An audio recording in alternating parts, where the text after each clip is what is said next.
कक्षा 10वीं की स्टूडेंट फाइनली आपका यहाँ विषय हिंदी का अर्धवार्षिक परीक्षा 2024-25 पे लेके आ चुके हैं। आप लोग बहुत से रिकमेंड आए थे कि यहाँ पर हिंदी पे लाओ, तो फाइनली आपका यहाँ पर हिंदी पे आ चुका। और साथ ही हम संपूर्ण उत्तर सहित आपका यहाँ पर हिंदी पे कंप्लीट करने वाले इस वीडियो में। तो वीडियो को लाइक कर लीजिए, चैनल को सब्सक्राइब कर लीजिए। और पूर्णांक आपका 75 अंक रहेगा। समय आपका यहाँ पर 3 घंटा रहने वाला है, ठीक है। और वीडियो को लाइक आपको यहाँ पर जरूर कर लेना, क्योंकि हम बड़े ही मेहनत से आपके लिए वीडियो लाते हैं। और साथ ही आप यहाँ पर देख लीजिए, आपके निर्देश आते हैं सही प्रश्न अनिवार्य है। फिर आपका यहाँ पर दूसरा आता है, प्रत्येक प्रश्न के लिए आवंटित अंक उनके सम्मुख अंकित है। फिर आपका प्रश्न यहाँ पर तीसरा निर्देश आता है, प्रश्न क्रमांक 1 से 5 तक 30 वस्तुनिष्ठ प्रश्न है और प्रत्येक उप प्रश्न पर 1 अंक निर्धारित है, ठीक है। तो आपके यहाँ पर निर्देश आते हैं, तो आप यहाँ पर निर्देश पढ़ सकते हैं। अब चलिए जो आपके यहाँ पर हिंदी के पेपर वो देख लेते हैं, तो आपको ध्यान से देखना है, ठीक है। और साथ ही इस वीडियो को आपको अपने दोस्तों तक भी शेयर करना, जिससे वो भी यहाँ पर हिंदी के पेपर अच्छे अंक ला सकें। तो आप यहाँ पर देख लीजिए, सही विकल्प का चयन करके लिखिए। 6 नंबर के आते हैं। तो पहला था प्रयोगवाद के जनक माने जाते हैं, तो आपका था महादेव वर्मा, बात आपका आगे। और साथ आपका यहाँ पर, ठीक है, सूरदास। और दाता आपका सुमंत नंदन पंत, ठीक है। तो जो आपके यहाँ पर दिया गया प्रयोगवाद के जनक माने जाते हैं, तो इसका राइट आंसर आपका बी हो जाएगा, आगे। आगे आपका राइट आंसर रहेगा। फिर आपका दूसरा आता हरिल पक्षी से तुलना की गई है, तो आपका तो गोपियों की बात आपका उद्धव की, और साथ आपका कृष्ण की, और दाता ब्रजवासियों की। तो जो आपके यहाँ पर दिया गया हरिल पक्षी से तुलना की गई है, तो इसका राइट आंसर आपका सा हो जाएगा कृष्ण की, ठीक है। फिर आपके यहाँ पर तीसरा आता है, जिसमें आप यहाँ पर देख लीजिए, विवाहानुभाव व्यभिचारी, ठीक है, संयोगादर्श निष्पत्ति यह परिभाषा है। तो आपको जो परिभाषा दी गई, आपको बताना है कि यह परिभाषा किसकी है। तो आपका इसका ऑप्शन आता आचार्य विश्वनाथ की, बात मम्मट की, और साथ पंडित जगन्नाथ की, और साथ आपका भरत मुनि की। तो जो इसका राइट आंसर आपका क्या रहेगा, इसका राइट आंसर आपका द हो जाएगा, भरत मुनि की। फिर आपका यहाँ पर चौथा आता नेताजी की मूर्ति लगवाई गई थी, तो आपका था वन विभाग द्वारा, और बात नगर पालिका द्वारा, और साथ आपका नगर निगम द्वारा, ठीक है। और आपका यहाँ पर दाता शिक्षा विभाग द्वारा। तो जो आपका यहाँ पर दिया गया नेताजी की मूर्ति लगवाई गई थी, तो इसका राइट आंसर आपका बा हो जाएगा, नगर पालिका द्वारा। फिर आपका पांचवा आता है, तो पांचवा आप यहाँ पर देख लीजिए, जिस समास में प्रथम पद विशेषण और दूसरा पद विशेष होता है उसे कहते हैं। तो आपका था द्विगु समास, बात आपका द्वंद्व समास, और साथ आपका अव्ययभाव समास, और दाता आपका कर्मधारय समास, ठीक है। तो जो आपके यहाँ पर दिया गया, जिस समास में प्रथम पद विशेषण और दूसरा पद विशेष होता है उसे कहते हैं कर्मधारय समास। फिर आपका यहाँ पर 6वां देख लेते हैं। तो 6वां आता माता का अंचल पाठ में भोलानाथ के बाबूजी पाठ करते थे, ठीक है, रामायण का, बात आपका गीता का, और साथ आपका चालीसा का, और दाता महाभारत का। तो जो आपके यहाँ पर दिया गया, माता का अंचल पाठ में भोलानाथ के पिता बाबू, ठीक है, भोलानाथ के बाबूजी पाठ करते थे, तो इसका राइट आंसर आपका आ हो जाएगा, रामायण का, ठीक है, रामायण का पाठ करते थे। तो इस तरह से जो आपके सही विकल्प है वो कंप्लीट हो जाते हैं। आपने यहाँ पर अच्छे से यहाँ पर याद कर लिए होंगे, ठीक है। अब चलिए आपका यहाँ प्रश्न 2 आता है, जिसमें आते हैं आपके उचित विकल्प द्वारा रिक्त स्तंभ पूर्ति कर लिखी, आपके 6 नंबर के आते हैं, ठीक है। तो पहला आता उत्साह एक डॉट डॉट गीत है, तो यहाँ पर उत्साह एक आहन गीत है।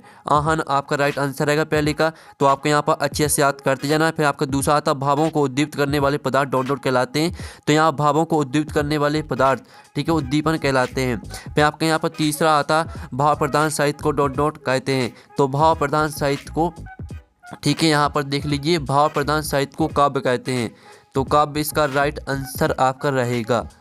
फिर जो आपके यहाँ पर आता है बाल गोविंद भगत की, ठीक है, प्रभातियाँ डॉट डॉट मास से शुरू होती थी, तो यहाँ पर बाल गोविंद भगत की प्रभातियाँ, ठीक है, कार्तिक मास से शुरू होती थी, तो कार्तिक आपका राइट आंसर रहेगा। फिर आपका 5वां आता डॉट डॉट वाक्य से किसी कार्य के निषिद्ध अर्थात ना होने का बोध होता है, तो इसका राइट आंसर आपका निषिद्धवाचक रहेगा, ठीक है। निषिद्धवाचक वाक्य से किसी कार्य के निषिद्ध अर्थात ना होने का बोध होता है, तो इसका राइट आंसर आपका निषिद्धवाचक रहेगा। फिर आपका 6वां आता सना सना हाथ जोड़ी, पाठ गद्य की डॉट डॉट विधा से लिखा गया है, तो जो आपके यहाँ पर दिया गया है, सना सना हाथ जोड़ी, पाठ गद्य की यात्रा वृत्तांत, ठीक है, यात्रा वृत्तांत विधा में लिखा गया है, तो आपका यात्रा वृत्तांत राइट आंसर रहेगा। अब चलिए आपका इस तरह से जो रिक्त स्थान वो कंप्लीट हो जाते हैं। 6 नंबर के हमने आपके रिक्त स्थान करा दिए हैं। अब चलिए आपका नेक्स्ट प्रश्न आता है, जो कि आपके यहाँ पर आते हैं सत्य असत्य, ठीक है। तो आपको ध्यान से देखना, ठीक है। आप यहाँ पर देख लीजिए, निम्नलिखित कथनों के समझ से सत्य असत्य लिखिए, आपके 6 नंबर के रहेंगे। तो जो पहला आपका था, वीर व्यक्ति अपनी प्रशंसा स्वयं करते हैं, तो पहला जो रहेगा वो आपका बिल्कुल यहाँ पर असत्य रहेगा, ठीक है, पहला आपका असत्य हो जाएगा। आप यहाँ पर देख लीजिए, पहला आपका असत्य रहेगा। अब चलिए आपका यहाँ पर देख लेते हैं स्टूडेंट, दूसरा आपका आता है दृश्य काव्य में अभिनव तथ्य प्रदान होता है, तो आपका दूसरा रहेगा बिल्कुल यहाँ पर सत्य, ठीक है, दूसरा आपका सत्य हो जाएगा। और जो आपका तीसरा यहाँ पर आता है नाटक गद्य की गौण विधा में आता है, तो यह आपका असत्य हो जाएगा, ठीक है। तो आप यहाँ पर अच्छे से याद करते जाइए। और फिर जो आपका आता है लखनऊ का, ठीक है, आप यहाँ पर देख लीजिए लखनऊ का बालम कीड़ा प्रसिद्ध है, तो आपका यहाँ पर यह बिल्कुल यहाँ पर सत्य रहेगा, ठीक है। फिर आपका जो यहाँ पर आता है शब्द शक्ति के 3 प्रकार होते हैं, तो जो शब्द शक्ति है वो 3 ही प्रकार की होती है, तो आपका यह भी बिल्कुल यहाँ पर सत्य रहेगा। अब चलिए आपका यहाँ पर देख लेते हैं जो आपका आता 6वां लेखक आगे मनोविज्ञान के विद्यार्थी थे, तो यह भी आपका सत्य रहेगा। तो इस तरह से जो आपके यहाँ पर सत्य वो कंप्लीट हो जाते हैं, ठीक है। जो आपका पहला वाला है और ठीक है, पहला और तीसरा ये दोनों आपके असत्य रहेंगे, बाकी आपके सभी सत्य रहेंगे, ठीक है। अब चलिए प्रश्न आपका 4 आता है सही जोड़ी का मिलान कर लिखी। 6 नंबर की आती है स्तंभ आववा में दी गई सही जोड़ी। पहली आती है आपकी सप्तक, तो इसको आपको सप्ताह के दिन से मैच करना है। फिर दूसरी आती है आपकी प्रस्तुत के माध्यम से अप्रस्तुत का बोध, तो इसको आपको अनियुक्ति अलंकार से मैच करना है, ठीक है। आप यहाँ पर अच्छे से याद करते जाइएगा। फिर आपकी जो तीसरी आती है जिसका ज्ञान कम हो, तो जिसका यहाँ पर ज्ञान कम हो उसे अल्पज्ञ कहेंगे, ठीक है। सॉरी, जो आपके यहाँ पर दिया गया जिसका ज्ञान कम हो तो इसे आपका अज्ञानी, ठीक है, अज्ञानी कहेंगे। इसका राइट आंसर आपका अज्ञानी रहेगा, ठीक है। आपको अज्ञानी से मैच करना है। और जो आपका था लोकोक्ति, तो लोकोक्ति को आपको मैच करना है कहावत से, ठीक है। जो आपकी 5वीं थी श्रुति, तो श्रुति को आपको शब्द ध्वनि से मैच कर देना है। और जो आपकी 6वीं थी खेदुम, तो खेदुम को आपको देवी देवताओं के निवास से मैच करना है। तो इस तरह से जो आपकी सही जोड़ी वो कंप्लीट हो जाती है, ठीक है। आपने यहाँ पर अच्छे से याद कर ली होंगी। अब प्रश्न 5 हम यहाँ पर देख लेते हैं, जिसमें आपके आते हैं निम्नलिखित प्रश्नों के उत्तर एक वाक्य में लिखिए। आपके 6 नंबर के रहेंगे। तो पहला आता है जयशंकर प्रसाद की आत्मकथ कविता किस पत्रिका में प्रकाशित हुई थी। तो यहाँ पर जयशंकर प्रसाद की ठीक है, आत्मकथ कविता हंस पत्रिका में प्रकाशित हुई थी, तो इसका आंसर आपका रहेगा हंस पत्रिका, ठीक है। हंस पत्रिका आपका इसका राइट आंसर हो जाएगा। फिर आपकी जो दूसरी आती है अनुभाव किसे कहते हैं, ठीक है। अनुभाव किसे कहते हैं इसका आंसर आपको खुद करना, और ठीक है जो भी आंसर आपको पता है, यानी अगर आपको इसका आंसर पता है तो इसका आंसर आप कमेंट कर देना, जिससे और स्टूडेंट की हेल्प हो जाएगी, ठीक है। सभी को दूसरे वाले का आंसर है वो कमेंट में लिखना है। फिर तीसरा आता संस्कृति निबंध हमें किससे टकराने की प्रेरणा देता है। तो यहाँ पर संस्कृति, ठीक है, संस्कृति निबंध हमें कठिन परिस्थितियों से टकराने की प्रेरणा देता है, ठीक है। आप यहाँ पर देख लीजिए कठिन परिस्थितियों, इसका राइट आंसर आपका रहेगा, ठीक है। आप यहाँ पर देख सकते हैं कठिन परिस्थितियों आपका इसका राइट आंसर हो जाएगा, तो अच्छी तरह से याद कर लीजिएगा, ठीक है। कठिन परिस्थितियों से टकराने की प्रेरणा देता है।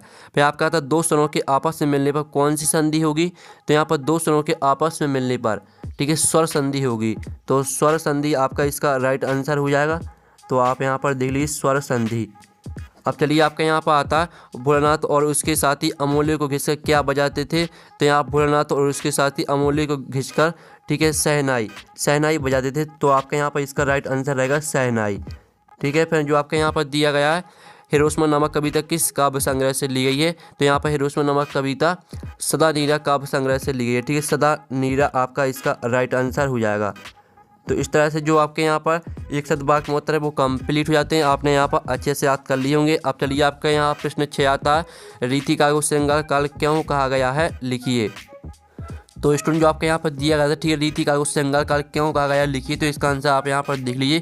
रीतिकाल में कवियों ने श्रृंगार में रचनाएं लिखी हैं, इसके कारण रीतिकाल को श्रृंगार काल कहा जाता है। और इस काल में नायिका सौंदर्य नक्शे के वर्णन रूप सौंदर्य का बहुतायत रूप से वर्णन किया गया है। ये आपका 6वें क्वेश्चन का आंसर कंप्लीट हो जाता है। और जो इसका अथवा दिया प्रतिवाद की कोई दो कवि एवं उनकी एक एक रचना का नाम लिखिए। तो आप यहाँ पर देख लीजिए, ये रही आपकी यहाँ प्रतिवाद की दो कवि, ठीक है। पहले रहेंगे आपके सुमंत पंत और इनकी दो रचना रहेंगी आपके युवांत इगवाणी और ग्रामा, ठीक है।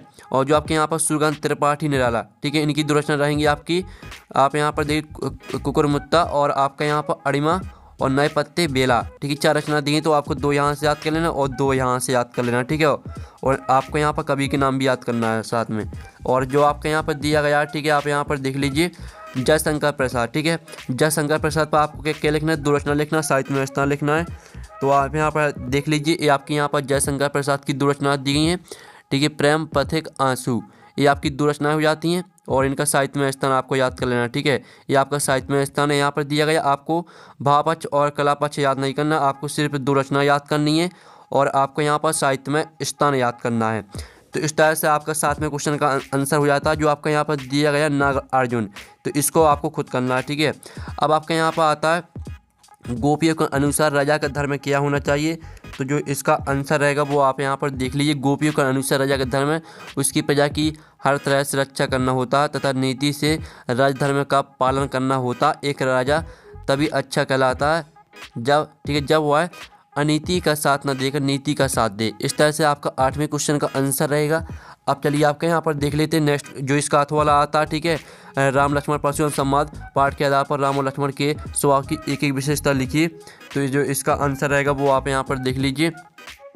तो इसका आंसर रहेगा जहाँ राम विनम्र, धैर्यवान, मृदुभाषी व बुद्धिमान व्यक्ति हैं, वहीं दूसरी ओर लक्ष्मण निडर, साहसी, क्रोधी तथा अन्याय विरोधी स्वभाव के हैं। ये दोनों गुण इन्हें अपने अपने स्थान पर उच्च स्थान प्राप्त करवाते हैं, ठीक है। आपका 8वें का अथवा का आंसर हो जाता है। अब चलिए आपका यहाँ पर देख लेते हैं 9वां प्रश्न। तो 9वां प्रश्न आपका आता, कवि निराला की आंख फागुन की सुंदरता से क्यों नहीं अट रही है, ठीक है। जो इसका आंसर रहेगा वो आप यहाँ पर देख लीजिए। ये आपका 9वें क्वेश्चन का आंसर है।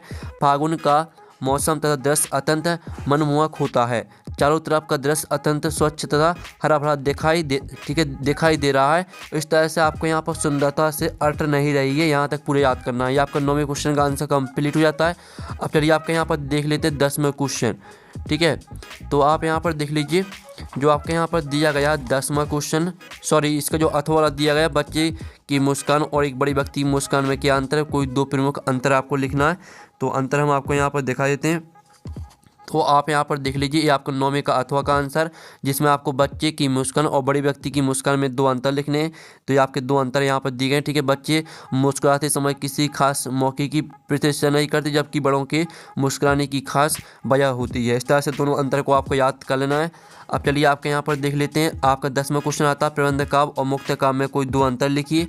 तो हमें यहाँ पर प्रबंध काव्य और मुक्त काव्य में 2 अंतर देख लेते हैं। तो आप यहाँ पर देख लीजिए, ये आपके प्रबंध काव्य और मुक्त काव्य में 2 अंतर दिए गए हैं, ठीक है। प्रबंध काव्य का आकार विस्तृत होता है, ठीक है, और मुक्त काव्य का आकार सीमित होता है। प्रबंध काव्य में कथा क्रम होना अनिवार्य है और मुक्त काव्य में कोई कथा क्रम नहीं होता है, ठीक है। इस तरह से आपका 10वें क्वेश्चन का आंसर हो जाता है। और जो 10वें का आपका अथवा दिया गया, हास्य रस की परिभाषा उदाहरण से लिखिए। तो जो इसका आंसर है वो हम यहाँ पर देख लेते हैं। तो आप यहाँ पर देख लीजिए, आपका 10वें का अथवा का आंसर, ये आपकी हास्य रस की परिभाषा दी है और साथ ही इसका उदाहरण भी दिया गया। तो आप यहाँ पर देख लीजिए। अब चलिए आपके यहाँ पर 11वें क्वेश्चन देख लेते हैं। 2 छंद के लक्षण उदाहरण से लिखिए। तो 2 छंद के जो लक्षण है वो आपको उदाहरण से लिखना है। तो ये रहा आपका 11वें क्वेश्चन का आंसर, ठीक है। ये आपके यहाँ पर 2 छंद के लक्षण दिए गए और आपको उदाहरण दिया गया है, ठीक है। तो याद कर लीजिएगा। अब चलिए आपके यहाँ पर इसका जो अथवा वाला क्वेश्चन है वो देख लेते हैं। अतिशयोक्ति अलंकार की परिभाषा उदाहरण से लिखिए। तो आपका जो 11वें का अथवा का आंसर है वो भी हम यहाँ पर देख लेते हैं। तो आप यहाँ पर देख लीजिए, ये रही आपकी अतिशयोक्ति अलंकार की परिभाषा, ठीक है।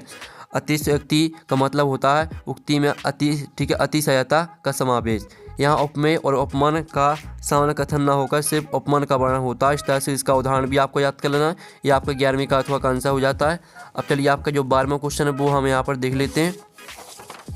तो स्टूडेंट आपके यहाँ 12वां क्वेश्चन आता है, जिसमें आप यहाँ पर देख लीजिए, ठीक है। 12वें क्वेश्चन आप यहाँ पर देखते, कपास दे भाव सूत्र के अनुसार कहानी के तत्वों के नाम लिखिए। तो जो कहानी के आपके यहाँ पर तत्व के नाम रहेंगे वो रहेंगे आपका कथावस्तु, चरित्र चित्रण, कथोपकथन, देशकाल, भाषा, शैली, उद्देश्य। ये आपका 12वें का आंसर हो जाता है। और जो आपका इसका अथवा दिया है, जीवनी आत्मकथा में 2 अंतर आपको लिखना है।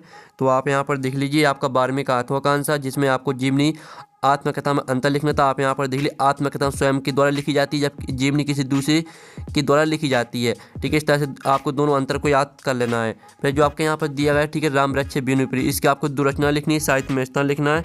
तो आप यहाँ पर देख लीजिए, ये आपकी राम वृक्ष बिनुप्रिय की 2 रचनाएं दी गई हैं, ठीक है। गेहूँ बनाम गुलाब मसाल, ठीक है, बंदे बाणी। इस तरह से आपको यहाँ से 2 रचना याद कर लेनी है। और साथ ही आपको साहित्य में स्थान आपको अपने मन से लिखना है, ठीक है। आपको लिखना है राम वृक्ष ठीक है, बेनीपुरी जी का हिंदी साहित्य में महत्वपूर्ण स्थान है। इस तरह से आप साहित्य में स्थान लिख सकते हैं, ठीक है। और जो आपके यहाँ पर दिया गया है, आप यहाँ पर यतीन्द्र मिश्र, तो इसका आंसर आपको खुद करना है। फिर आपका आता मूर्ति पर सरकंडी का चश्मा क्या उम्मीद जगाता है। तो आप यहाँ पर देख लीजिए, आपका 14वें क्वेश्चन का आंसर, मूर्ति पर सरकंडी का चश्मा यह उम्मीद जगाता है कि हमारे देश के लोगों खासकर, ठीक है, आप यहाँ पर देख लीजिए, युवा और बच्चों के अंदर देशभक्ति की भावना अभी भी बरकरार है और यही युवा और बच्चे किसी भी देश का भविष्य होते हैं। ठीक है, आपका यहाँ पर 14वें क्वेश्चन का आंसर हो जाता है। फिर जो आपका यहाँ पर इसका अथवा दिया, नवाब साहब द्वारा कीड़ा खाने की तैयारी का वर्णन लखनवी अंदाज पाठ के आधार पर लिखिए। तो इसका जो आंसर रहेगा वो आप यहाँ पर देख लीजिए, आपका 14वें का अथवा का आंसर पूरा आपको याद कर लेना है। ठीक है, स्क्रीनशॉट आप ले सकते हैं।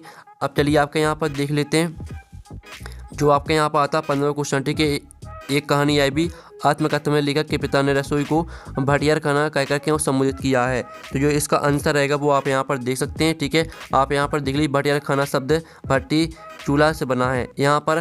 ठीक है, प्रतिभाशाली लोग नहीं जाते हैं, इस तरह से पूरा आपको संबोधित किया होगा, यहाँ तक याद करना है। ये आपका 15वें क्वेश्चन का आंसर हो जाता है। साथ ही इसका अथवा भी आप यहाँ पर देख लीजिए, अथवा क्वेश्चन आप पढ़ सकते हैं। तो अथवा वाले क्वेश्चन का आंसर भी देख लीजिए, ये आपके 15वें का अथवा का आंसर है। ठीक है, स्क्रीनशॉट आप ले सकते हैं। अब चलिए आपका जो 16वां क्वेश्चन है जो कि आपके यहाँ पर दिया गया है, निम्नलिखित वाक्यांशों के लिए एक शब्द लिखिए जो देखने में प्रिय लगे, जिसका वर्णन न किया जा सके। तो इनका आपको खुद करना है, क्योंकि ये आप काफ़ी सरल है, बहुत ही सरल है। ठीक है, इन्हें आप खुद कर सकते हैं, इसका अथवा भी आपको खुद करना है। फिर आपका 17वां आता है, तो 17वां क्वेश्चन आप यहाँ पर पढ़ लीजिए, इसके जो आंसर है वो हम आपको बता देते हैं। ये आपका 17वें क्वेश्चन का आंसर है और ये आपका 17वें का अथवा का आंसर है। ठीक है, तो दोनों क्वेश्चन के आंसर हम करा दिए। ठीक है, 17वां क्वेश्चन और 17वें का अथवा क्वेश्चन आप पढ़ सकते हैं। अब चलिए आपका 18वां क्वेश्चन देख लेते हैं जो कि आपका आता निम्नलिखित है काव्यांश का संदर्भ प्रसंग से आपको व्याख्या लिखनी है। तो आप यहाँ पर देख लीजिए, बादल गरज जो इस तरह से दिया गया है, तो इसकी संदर्भ प्रसंग की व्याख्या आपको किस तरह से लिखनी वो हम आपको बता देंगे। पहले आप यहाँ पर क्वेश्चन को ध्यान से देख लीजिए। फिर 19वां क्वेश्चन आता है जो कि गद्यांश से दिया गया है, तो इसकी भी संदर्भ प्रसंग की व्याख्या आपको लिखनी है। इसका जो अथवा वाला है वो भी हम यहाँ पर देख लेते हैं। तो इसका जो अथवा आता है तो वो भी आप यहाँ पर देख लीजिए, इसकी भी आपको संदर्भ प्रसंग व्याख्या लिखनी है। फिर 20वां क्वेश्चन आता है अगरबत्ती विक्रय हेतु एक विज्ञापन तैयार कीजिए, इसका अथवा आप यहाँ पर देख लीजिए। फिर 21वां क्वेश्चन आता है जो कि आपका काव्यांश से दिया गया है, इस काव्यांश के 3 प्रश्न आते हैं, इन तीनों प्रश्न का आंसर आपको इसी काव्यांश से मिल जाएंगे, सिर्फ काव्यांश को आपको ध्यान से पढ़ना है। फिर आपका इसका जो अथवा आता है वो जो कि आपका गद्यांश आता है, तो इसके भी 3 प्रश्न आते हैं, इन तीनों प्रश्न का आंसर आपको इसी गद्यांश से मिल जाएंगे, सिर्फ गद्यांश को आप ध्यान से पढ़ लीजिएगा, सभी तीनों क्वेश्चन के आंसर को आसानी से आपको इसी में मिल जाएंगे। फिर 22वां प्रश्न आता है और 23वां प्रश्न देख लीजिए। तो इस तरह से जो आपका पेपर वो कंप्लीट हो जाता है, जो आपके ठीक है 4 नंबर के क्वेश्चन है और साथ ही जो आपके यहाँ पर 3 नंबर के क्वेश्चन है। ठीक है, इनका जो सॉल्यूशन है वो आपका नेक्स्ट वीडियो में आएगा। और आप यहाँ पेपर का PDF डाउनलोड करना चाहते हैं तो लिंक वीडियो के डिस्क्रिप्शन में दी गई, तो आप वहाँ से पेपर का PDF डाउनलोड कर सकते हैं। तो वहाँ पर नेक्स्ट वीडियो मिलते हैं। Thanks for watching.